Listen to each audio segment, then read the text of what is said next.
Hello, hello, hello, and welcome to the Chevalier Sisters. And today is a special episode because it's Rants Day. So I started doing this not that long ago. It was the May announcements video was the first one. And it's just when I wanted to keep something, but it didn't belong in that video, and it didn't even belong in bloopers. It's so just I put a it. Long rant. Yeah. So that's what this video is gonna be. If you don't wanna watch that, that's fine. So basically, it's just gonna be a bunch of random things that we have spent a lot of time talking about. Sometimes they're pretty funny. But also, we're going to start out with a little bit of a rant.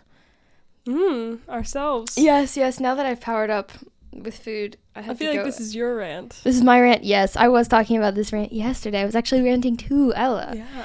And it's about why Anastasia and Dimitri are the best Disney princess / prince couple. And it's because many reasons, but one of which is he's not a prince, which is just so great. It was really funny how Aubin said it, because we were talking about them, and Aubin was like, so this is love? No, that's not love. Love is arguing on a train. Bantering on a train. I was like, Ella, give me an example of another Disney princess with banter as good as Anastasia and Dimitri. You can't. You really can't. I mean, the Anastasia train is so and good. Dimitri have banter like nobody else. And that means they have just a special kind of relationship. Yeah. I love banter. It's the best. It's great. Around, nothing's gonna ever keep you down. But there are lots of other reasons why Dimitri and Anastasia are so great together. First of all, let's start with Dimitri. I'm gonna start with Dimitri because Anya is great for so many reasons, but they're like, I'd say a lot of the Disney princesses are great. I like most of them. Yeah. But not all the princes are as great. Yeah. Which is why we begin with Dimitri. Now, you see, we've got to back up for a minute. I have loved Anastasia, the movie, for as long as I can remember. It's one of the earliest obsessions I had. Yeah. I would ask Mom and Dad if we could rewatch it, and they were like, oh, but we never rewatch movies. And I was like, I know. I mean, we do actually rewatch movies. Nowadays. Yeah. But yeah, I had a few obsessions as a kid, but one of them was Anastasia. And I think it started when I was maybe 7, which is kind of young to watch, Rasputin. Oh, yeah. It started out because I was doing a Bartok impression. Yes. I was doing a Bartok impression, and then I did a Rasputin impression last night. Oh, master. Oh, master. No, I gotta get into my groove. Oh, it's fine. I'll do a Bartok impression later. Okay, this rant might go on. Yeah. No. Hold on. And back to Dimitri, unless you had something wonderful to say. I didn't. Okay, so Dimitri, we actually get his side of the story from the very beginning, not just halfway through. No, from the very beginning. That opening number starts up with. To be fair, a lot of the things you're saying are also true of Aladdin. Yes, but it's called Aladdin. It's Aladdin. First of all, it's about him. And now, Aladdin is an amazing Disney prince. We love Aladdin. We do. But I will say that Dimitri has better banter. Aladdin is also great. I'd say he's a solid comp for Dimitri. Yeah. I really like Aladdin. But you see, what makes Aladdin and Dimitri so great is their personalities. Also their con man. Also, they're both con men. Actually, no. Aladdin isn't a con man. He's just an honest-to-goodness thief. And he has a whole song about it. He has a whole song about how he's just a thief. Pretending to be a prince. That's true. He is a con man. Oh my gosh, guys. The best princes are always con men. Except for Eric. Eric's great, too. I'm trying to remember the other prince. Okay. Beast. We kind of get the Beast side of the story. No, in the original Beauty and the Beast, I started rewatching it 8 months ago, and it was great. Solidly, I was impressed. How old was I? I was 19. What's his name in Mulan? Oh, yeah, he's awesome too. Okay, so basically, a lot of the Disney guys are great, but we're gonna focus in on Dimitri and Dimitri is not even technically canonically Disney, but Disney bought Anastasia, and it's one of the best Disney princess movies. I argue with that. Where was I going? Dimitri rant. Dimitri is great because Dimitri isn't a nice guy, but he is a fun guy. Yeah. He is smart. He's very, very smart. Just like Aladdin. They're both... I think he falls into my favorite category of, like, people being like, hey, I'm not a great person, and you know that, and I know that. I will say that... I mean, he did kind of be like... He was like, I'm just helping you. But he was also, like, not like, I am glorious. But I will say, I think... It's been a while since I've watched it. I know. I rewatched it last summer, and I need to rewatch it again. Was that really last summer? Yes, it really was. That's crazy, man. I know, right? Time a lot has happened. flies. Also, he has friends. Rarely do the main princes or Aladdin characters have any male friends. Yeah, Aladdin characters. Like, I would say they changed the name in the new Mulan, I think. Shang. I think they changed Shang's name, and I don't remember. Well, he's not him anymore. Yeah, he's not the captain, right? He's another soldier. He has, like, 2% of screen time. Like... What? No. Yeah. He has a healthy percent of screen time. It's been a while since I've watched that movie as well. The new Mulan? The new Mulan. Yeah. I rewatched the old one more recently. It's still solid. Still really good. What was I saying? Oh, yes, male friend. Male friend. And also his male friend is so funny. I think that's also something that they did a good job of doing better in the live action Cinderella. With the prince actually having... and also the prince's friend is amazing. Yeah. I love him so much. And also he was like one of the few bright spots of the Artemis Fowl movie. So that actor's just amazing. Yeah. Artemis Fowl movie. I forgot that existed. Yeah. I will link it for Separate one reason. Rant. Is that then we started reading Artemis Fowl, which is the only good thing that came of it. Back to Dimitri. Okay. Dimitri. He also got that hair. The hair is nice. I just remember the hair. The hair. It's like brown and floppy. I don't know why it stuck in my head. I think it's because how they animated it. Yes. So Yes. Okay, so Dimitri is, at the beginning he's very selfish guy. He is. But not like, he's not mean. Yeah. And then by the end he becomes like so much more selfless. I wouldn't say he's selfless. I'd say that he's like... I would say, I'm going to put this into like... Aladdin terms? No. Like vibey psychological terms, because I don't know the actual psychological terms.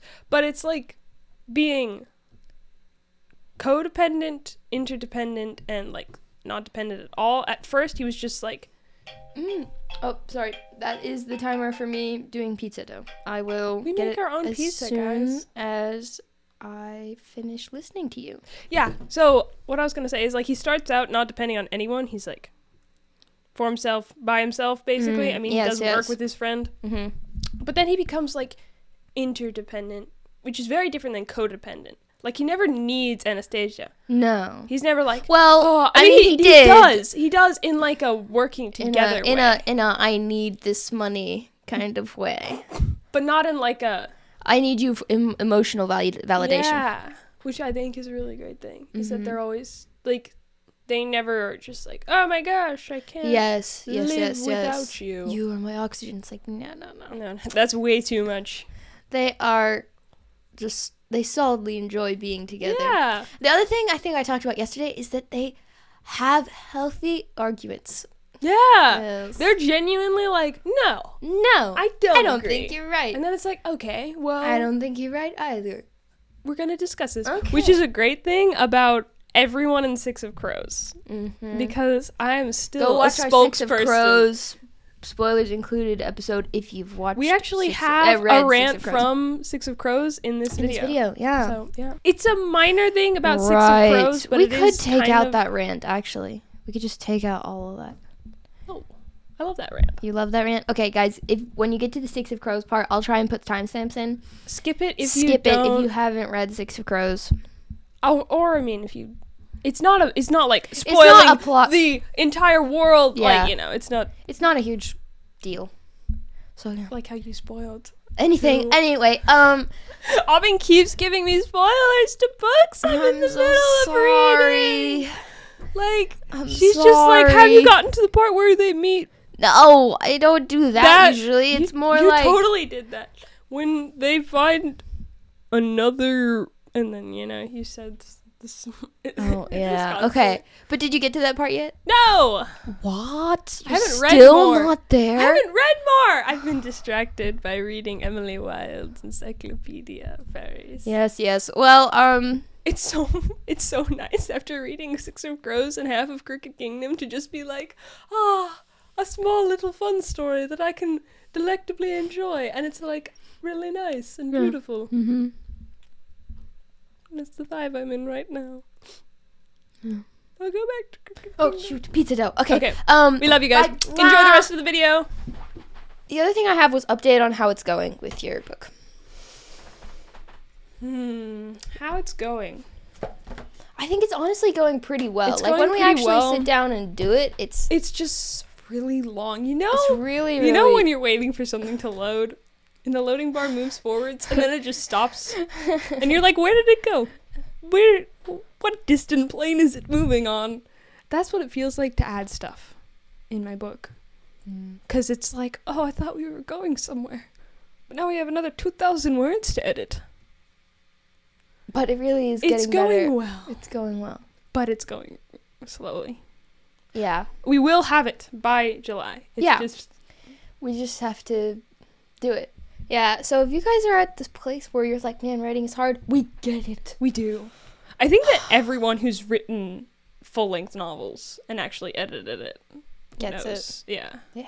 But guys, one of the most fun things about editing a book that's also kind of the most hard thing is changing little things consistently. Like one character, I had, him just be called by his name the entire time. Now, he's called by his title for the first half of the book, which is fun and fancy and adds so much. But it means I have to edit it so many times, and then we're like, okay, are we gonna use it? Just he or I don't know. We've used he a lot. Him. And you'd think we could just go like, Apple F or Control F and just find them all and replace them, but no, you can't, because there's a certain pattern. It's like there's a pattern. It's like, do you use he? Do you use his name? Do you use like what he's called? Do you use like some other descriptor? Like what? And you're do probably you thinking use? like, so you wait, can't you just already have done control and change it. You can just change his name to his title every single time, but that would be so repetitive. That would be really terrible. Repetitive. So essentially, we're doing it by hand. How I compared the difference between writing a short story, because I have a published short story. It's great. It's up there. I loved it. I wrote it when I was like 12. It's very, morbid and dark and sad, as all my writing is. And now I'm writing a book, and how I compared it, because I'm also a visual artist. It's like animating a little GIF, It's just 2 seconds long. That's hard, It takes a little bit. Yeah, I still have to do all the things. But then it's done. Writing a book is like animating a full episode of a show. It's like 20 minutes long. And you're like, oh, that's not very long. But then you have to get into it. And you're only on the second sketch layer. And then you have to line art it. Then you got to color it. And then you got to add effects. And then it still looks off. So you just have to redo that part. And that's only one part. Liquefy. It's so freaking hard. Anyway, guys. Yeah. Enough of us complaining. We have a wonderful job. We do. And I love my job. One day it'll be done, and I'll be like, look oh back, my gosh, oh my god, and like, that was such amazing. That was such an amazing hopefully time. It will get easier. So here's the thing I'm thinking about with your book. It's like we're in the beginning stages. We've done the beginning like 8,000 times. I think once we get to even the middle, it'll feel like we're going faster. Even though we won't be going faster, we'll just have like more gone new stuff. Like we've gone over it less. Yeah. Because the stuff we're going over right now, it'll feel faster soon. Like pretty much everything is first draft. Like the stuff we're editing. Yeah. So the stuff you're adding. Well, yeah. I mean, not all of it. You've changed it quite a bit. Yeah, but it's like the changing instead of just like taking it all off. Yes. Yeah. Most of the. Which makes it even more. I'm like, I already changed this so many times. Yes, instead of just overhauling it and it's fresh, and it's you're just like, oh, man, that's good. This is a really great first draft. It's like, no, this is mediocre fourth draft. Yes. All right. Well. So, guys. Yeah. Writing a book is hard. Yes. I hope you enjoyed my ranting. Yeah. Aubin will probably cut out most of it. Yeah, probably. Or we could go into a separate video. Just rants. us ranting. Oh, that would be a great video. We just publish it whenever. Anyway. We don't think we're superior. I mean. Okay, I'm cutting that out. Oh my gosh. I mean, maybe just a little bit. Okay. Woo. But, like, maybe my title is gonna be, like, so dorky to some people. But it's fine. I like my title. Okay. To be fair, my title is Blank following and blank. a blank and blank. It's not it's Hearts and Stones. Yeah, it's Hearts and Stones. Which does... Okay, first of all, I'm going to say, I had it as just in their title. Like, I was not planning on keeping... A placeholder title. I was not planning on keeping it. But, you know, people really liked it, so I was just like, you know what? Easier for me. Yeah. And the second book in the duology does have a more fancy name. Wait, what's the... Oh, right, never mind. I know exactly what the title of the second book is. Yeah. But you guys don't know. Yeah, I had this series, and my placeholder name for it was A Throne of Glass, until I realized that was already a book title. I was kind of sad about it. But I was also like, that's kind of a dorky title. And then... Then she realized but I really liked it. Better options. Yeah. I still don't have a name for that series. Jobs, right. Okay, so hold on. Now, Missions just reminded me of Burn Notice, which is not a book. It's not a book. But it is a show I'm deeply in love with. And I just started season 7 last night, which is the last season. And that means I only have 12 more episodes until the very end of Burn Notice. And, man, that's gonna be hard to deal with. But for now, I have 12 more episodes. Am I your therapist for Burn Notice? Yeah, I guess so. But it's okay, Burn Notice is my therapist for Burn Notice. I'll just go back, watch it again. Nice. Later. I will probably. Anyway, it's fine. I've done that with shows. Anyway. Michael doesn't have... Michael's the main character of Burn Notice. He doesn't have hot man powers. He does not. He has spy powers. He does. Which is almost... The thing with hot man powers is if it's explainable, I wouldn't say it's a hot man power anymore. Like, if it has a reason, it's not just, like, a hot man power. Because the reason why teleportation isn't a hot man power is because this person doesn't have teleportation abilities. Unless they're a vampire. I don't know why vampires have teleportation powers. It's not teleportation, it's moving super fast. I'm not huge on the vampire lore. So, I haven't even watched Twilight or read it. Yeah, I mean, there's a lot of audiobooks that it takes me a bit to get used to the reader, especially if I've heard that reader read a different book. So I'm like, why are you using your voice for that character here? Nova, why are you here again? Nova. Anyway. Nova, are you Cinder now? Nova, are you Evangeline now? No, Evangeline and Nova are so opposites. Yeah. Anyway. We are not huge It's not fans. Because I'm just, like, blindly hating on him. I have good reasons. Yeah. And I think it's not fair to blindly love a character either. And what we're doing here, which also happens, like, with people blindly loving this other book character in a separate book. It's like, well, why? Yeah. That's a good point. I've never really thought about that. But blindly, like, being allegiant or loving someone or standing them or whatever is essentially the flip side of blindly hating them. Yeah. It's just not using your critical thinking skills. Yeah. Matthias, I think I read it correctly. And then didn't like the way it sounded, so in my brain I changed it to Matthias. And gave up. Matthias. Matthias. Did you read Jesper correctly? Yeah, I read Jesper correctly. Nice. Occasionally I would call him Jasper. I call him Jasper. At the beginning, but then eventually I got used to it. Yeah. Same. But Wyland was the one guy I actually got his name right. And Nina. Oh, right, and Nina. Nina would be pretty hard to... Nina would be pretty hard to mess up. I mean, I guess it could be like... Nina. Nina. But actually not with phonics. But anyway. I mean, it could if it was two different syllables. Nine, na. Nine, na. I don't think so. Nine, na. We'll have to ask, who's a phonics teacher and teaches people to how to read. And if you're going to be in the comments, like, it's not a typeface, it's a font. Yes, it's a typeface. Font is bold, italics, black. That's what our graphic design father said. And I've seen it other places. Really? Well. Okay. Mm-hmm. Actually, Adobe has it as typeface and font. Really? Yeah, you can pick the font of anything. Wow, okay, yeah. Well, good. Dad really got on our case about that. He was like, it's a typeface, not a font. Graphic design parents. Yeah. So, yeah. Speaking of graphic design. What is... Okay. What is this marbled background? Anyway... it's way worse than my copy of Legendary because it's like photoshopped rose. Oh my gosh, yes. Okay, I'm gonna be honest. I kind of hate this in books. Why does every book have to have a tiny cover? My theory is that it keeps this edge nice. I know. But then mine for Legendary, like this is looking super ratty on my copy of Legendary because I love my copy of Legendary dearly. This paper is just curling, and it makes me so sad. Yes. It's not exactly meant to last forever. I read mine hardback. I read Six of Crows in hardback because I found it at our beach house randomly. Wow. What? Yes. I had just put the audiobook on hold. Wow. And it was like a 6-month waiting list. I got to the beach house and it was no cover. It was no dust jacket. It was just 2 black books. And I looked at them, couldn't see the titles. And I was like, that's the books. It's like, that's them.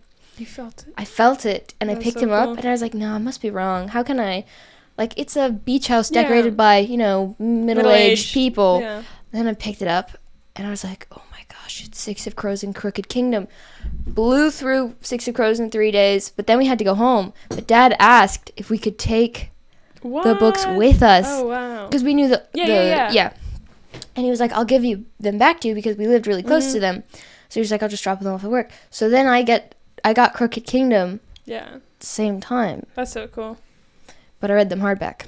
Yeah. And I couldn't make any annotations because, A, I thought that was super boring at the time when I was 14. And B, it wasn't my copy. Imagine being 14. I wouldn't know. I mean, I would know. It was only a year ago. Yeah. No, but Aubin got these for me. We were thrifting. Yeah. Side story, guys. This is the fun stuff at the end. If you got through this, we're just hanging out now. Hi. So we were at this ginormous thrift store with our friends. It was so cool. And they just had a massive section of books. They also had a massive section of records, which was epic. Yeah. So in this massive section of books, Aubin found Six of Crows and Crooked Kingdom in, pretty fair condition. It would look even better than that. The Netflix permanent sticker, which we'll live with. But yeah, you found it and you were like, Ella, I know you haven't read this yet, but we might do a book tea on this, so you should get the copies and then read it. And I was like, you know what? I don't know. I was like, meh. And our friend who also loves Six of Crows, she was like, that is the best condition you're going to find these books in. Yeah. You need to get those. And I will thank her forever. Thank you. Should we give her a shout out? I mean, she also has a Instagram. Yeah, but no, she doesn't have her name up. Yeah, she does. She has it as Remy. Look. Anyway, we'll do that later. Yeah. We'll give her a shout out on the screen. Her handle. Yeah. And it was also like $7 per copy, which is not that bad. It's not that bad. I'm currently trying to figure out how to get the paperbacks of Once Upon a Broken Heart, but the British copy, because why would I get the American copy? It's not as pretty. Guys, British copy was a much better idea. Yeah. I mean, I'm not in love with the British copy. Like, I think they could have done... The Knights and... No, I like the first one. I don't love the other two as much. Oh, I only when I think of the British copy, I can really only clearly picture the first one. Yeah. I mean, they're all good. I'm a very particular person when it comes to... Raised by graphic design parents. Yeah, again, raised by graphic design parents. Speaking of cover art, if you want to watch my book's cover art reveal, we have that, so we can put that up at the screen. We were supposed to do mine last week, but we were a little busy.